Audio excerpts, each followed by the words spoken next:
Alright guys, so I wanted to make this video today because I have the pleasure of speaking with a lot of you guys who sell on Etsy, and of late I've just noticed an overwhelming common trend, and this is that sadly your Etsy sales have been gradually decreasing year over year. So I just wanted to use this video to go over the main reasons why your Etsy sales may well be declining year on year, just based on the conversations that I've had with a lot of the sellers that I've been working with, and a lot of the common points which I keep seeing, which in my mind are major reasons why sales have been decreasing. And after that, of course, I don't just want to leave you in the dark.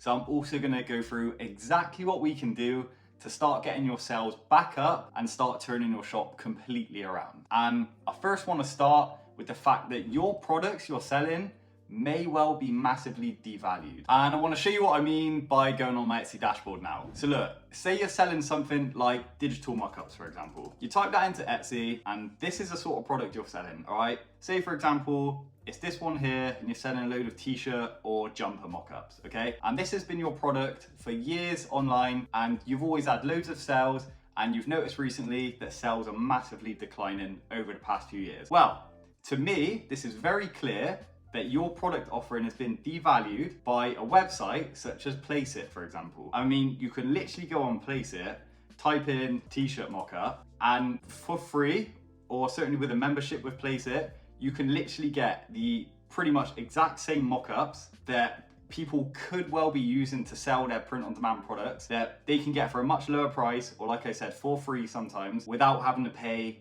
like this here, £12.31 for a massive mock-up bundle on Etsy. And so that's digital mock-ups. But let's say also, for example, you've always been an artist on Etsy.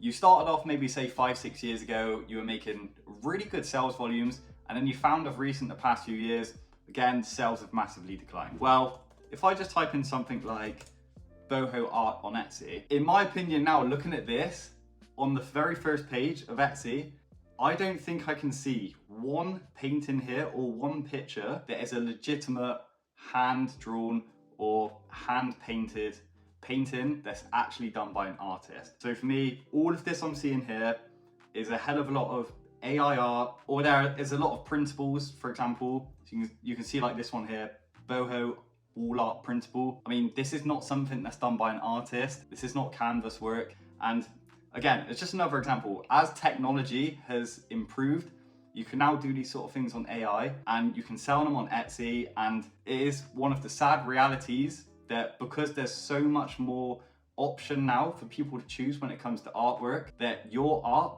if you are a legitimate artist, has just been devalued over time. And you know, that may be a hard truth to hear, but actually, I just want to say, don't worry too much, okay? Because what I'm going to go over in the second part of this video, which is actually how to massively use this to your advantage and to actually stand out and actually get more sales rather than actually just succumbing to what the current market conditions are. So yeah, your products just being devalued over time and because of new technology, that could be a massive reason your sales have dropped. Let's go and explore another reason now, and this is because of the COVID boom. So say you started your shop in 2019, 2020, you know, around that sort of time, which is, I mean, 5 years ago now, like time is flying by. But nevertheless, say you started your shop in this time, you would have seen loads of sales, a massive boom in sales in the first few years of having your shop open. And then of course, what's happened in the preceding years after COVID, a massive decline in sales is literally only natural, okay? So you got to think, during COVID, everybody was at home, loads of people were spending loads of money. And then what's happened after COVID? Inflation has hit hard. People have got a lot less money and also a lot less time to be shopping online than what they did during this COVID period. And this is something that's not just explicit to Etsy, by the way. This is happening with the whole e-commerce space. So yeah, the COVID boom, that's another reason. And now something else that could of course have a massive effect with your shop sales, especially if you haven't been paying attention to it in the past few years. And this is simply just Etsy's algorithm changes. So again, say you started Etsy even 3 years ago. I mean, when I first started Etsy, this wasn't a thing. Listing videos. It sounds like a small change, but it's actually a massive change in how Etsy ranks your listings and how Etsy ranks your products. Etsy say that there's a pretty big percentage of shoppers that always convert higher or always prefer to buy listings when they see a video on the listing and a video of the product. So I mean, if Etsy are literally telling you this, as the sales platform, they're saying this to you as a seller, they know how important this is. And there is no doubt that Etsy pushes listings that include videos a lot higher in the search rankings. Furthermore, I'm going to give you another reason why your sales may have declined. And again, this is kind of in line with maybe not keeping up with the times so much. And this is simply because I'd say of the rise of short form content and external marketing like TikTok, Instagram Shorts, even YouTube, for example, also now doing short form content. Social media is massive now, and potentially when you first started on Etsy, it wasn't as big. Now you have to think, people can open up a new Etsy shop, and if they've got an Instagram account that they've been growing for their products and for their brand, that's got maybe 20,000 followers, which can definitely be done. Suddenly they've got an audience of 20,000 people that they can then be bringing over to Etsy potentially and actually buying their products, which is gonna give their products a lot higher sales velocity. And another thing as well, Etsy's also gonna see that there's now a shop here that's bringing in loads of new customers to Etsy as a marketplace. And I mean, you just gotta think yourself, we all know it. Etsy, as a massive global consumer brand, when they see this, what are they gonna do? They're of course gonna push that shop higher in the search rankings, because it's what Etsy also wants. So if you're a shop selling product A and you don't do any external marketing at all, and you're not doing anything to bring external and new customers to Etsy, and you're competing for the exact or very similar product to shop B, who has a massive Instagram and TikTok following, for example, they're bringing loads of sales onto the platform from these external marketing campaigns that they're running. You know, it doesn't take a rocket scientist to know that Etsy is probably gonna prefer to rank item B higher than item A. And then I'm just gonna finish this little section of why your sales might be declining with a little bit of a harsh truth as well. And I'm sorry to say this, but I feel like sometimes hearing the truth from an external source can sometimes massively improve us. So genuinely, another reason your sales could be dropping year over year is simply just because of the saturation, and that there's competition out there that's doing what you do and selling what you sell, but they're just doing it better. And I know as an Etsy seller myself, that is not what we want to hear as sellers at all. But I think if we never hear this, and sometimes it's easy, say when we've made a load of sales in the first few years of our business or the first few months of our business, that, you know, we think we're the top dog. We think our products are absolutely amazing, and maybe we take our foot off the pedal a little bit.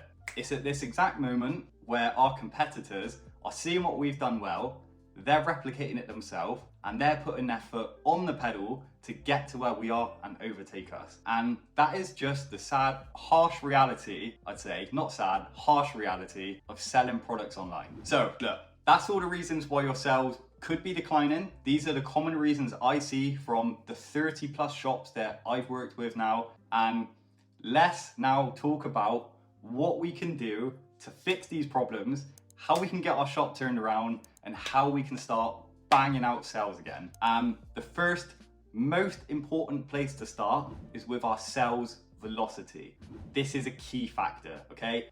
What we need to do is get the sales velocity of our shop and our listings back up to where it was. And for any of you who don't know, when I say sales velocity, this is essentially just the rate at which your products are selling. So the speed of sales that you're making on products. So if you list a product and it's in the space of say 1 or 2 months, it has made a whole load of sales, Etsy are gonna see this and they are just gonna rank that product and your other shop products much higher up in searches, because they can see that it's a really popular product. And I mean, you probably see it all the time, right? And in the past as well. Have you ever had a product that seemingly just takes off out of nowhere? It gets way more sales than any of your other products, and then for a period it's just getting loads of sales in, and over time it gradually tails off, okay?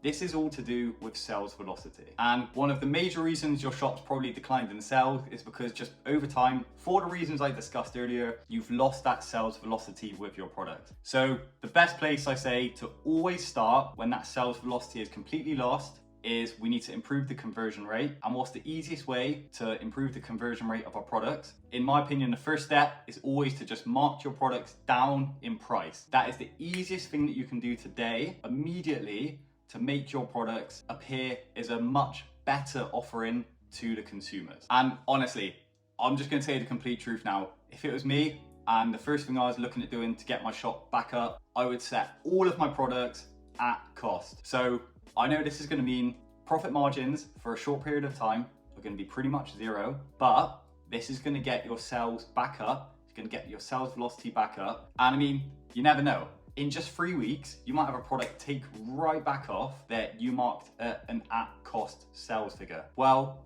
this is absolutely great, because then it literally just after a space of a few weeks, when we get those sales rolling back in, we essentially just put the price of the product back up and we just creep it back up gradually. And because it's got the sales velocity, it's going to be a lot higher up in searches. And once we're increasing the price, it should ideally maintain there.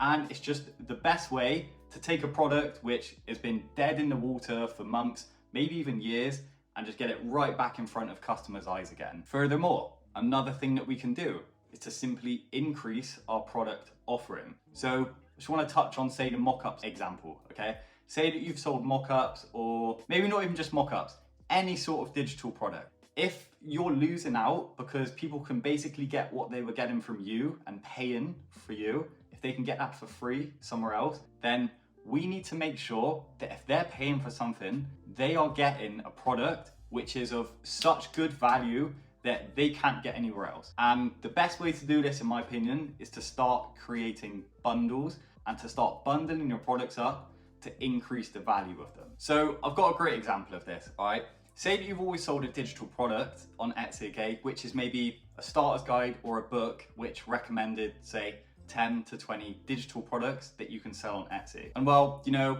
it's very simple. I can literally just go onto Google right now and I can type in something like digital products to sell on Etsy. And I'm just gonna find here loads of websites that I can just go on, say 33 plus digital products to sell on Etsy with real examples. And this is just gonna give me loads of ideas of stuff to sell. So again, this has massively devalued your product that you've always sold, where you're selling, say, 10 to 20 digital product ideas. What is the best thing and what is the best way that we can increase that product value? Exactly what this product has done here on Etsy. 200 digital product ideas to sell in 2024, and they've presented it really well. This is something that can be done pretty easily. Again, it's just 200 digital product ideas. It gives you so much more value than anything that you can find online. If it was 10 to 20, I probably wouldn't bother paying any money for it because I know I can get that amount of ideas online. Whereas 200 ideas here, especially me as an Etsy seller, I would love to just download this. And in fact, I probably am just gonna buy this product, to be honest, just to get some good ideas. And I know that I'm gonna get a lot more value in this than spending my time searching for all that stuff online myself. So yeah, that's a good example of how you can very easily expand your product offering. And actually, you know what? This is something I've done myself as well with my Japanese tableware store. So I remember I used to sell ramen bowls as literally just a single ramen bowl product. When a key goal I set myself was to try and increase the average order value of products and also compete against other shops which are just selling single ramen bowls as well. So of course, what did I do?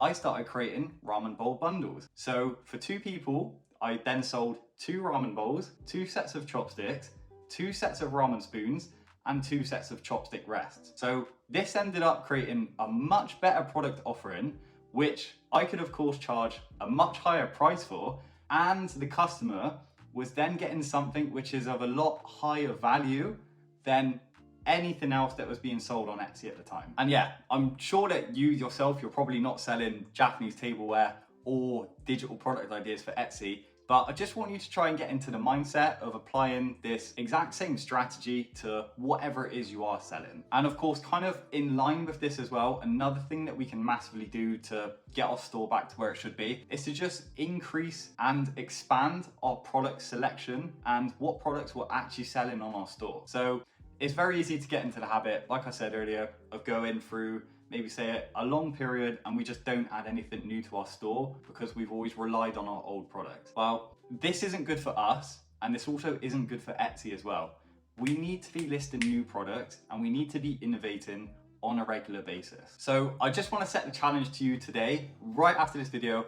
Think of just say 1 to 5 new products that you can add to your store. So, I mean, I don't care what it is, just note down a few ideas and just start experimenting in a few different avenues of adding a few different products to your store, seeing how they do. Because, you know, if you get positive feedback, then that's a very good sign that you could have discovered something else which works really well with your current store and the audience which your product's being marketed to. So yeah, I mean, just this is just something I think is just general entrepreneur business advice. Just keep innovating. And in that as well, I just want to say to you guys, the key thing, do not give up. Please, I just want to make this really clear. If you're watching this channel, you know this is exactly what I stand for. It's exactly what we always talk about. Do not give up. You are going to be a great entrepreneur and you're going to have every success that you deserve if you ride through the bad times and you also learn from these bad times, okay? And like I said, especially with these last few years, after the massive COVID boom, after every high, there is always a low. There is always a dip. It's the same with literally everything right now. I know I do a lot of property investment in the UK, massive boom through COVID, huge decline afterwards. Now things are steadying off and I'm pretty sure, I know this isn't a property channel, but I'm pretty sure there's a rise coming shortly as well. I think this is also the same in the world of e-commerce. And without getting too political and all this sort of stuff here, you gotta know in periods of when there's massive inflation and people are spending less money, there's a lot of people out there that are still getting really antsy to spend money. And I don't know if you've ever heard the saying, but money burning a hole in your pocket. This is what happened during the start of COVID with house prices. People couldn't buy houses. People, of course, still needed houses and still wanted to buy houses, but they just couldn't. And then when the moment came when they could buy houses again, suddenly it just boomed because everybody had a long period where they weren't spending. This is the exact same now, in my opinion. A big period of inflation and people aren't spending money. When things start to settle down again, I am so confident that things will return to where they were and if not, improve. Because if you look at any scale over a period of time, when it comes to spending, people are always spending more and more money, say decade after decade. And look guys, I just wanted to finish off by saying, genuinely, if you wanted some real help, in depth, looking over everything in your store and help to get your store back on track, you know, I love working with you guys. My books are always open to work with my audience. I love the success that we can have together. So if this is something you're interested in, then yeah, just feel free to book a free call in with me. We'll see if we're a good fit to work together. And I would love to be the person to help you get things back on track. Nevertheless, thank you so much for watching. Don't give up, keep going, and I'll see you on the next video. Cheers, guys.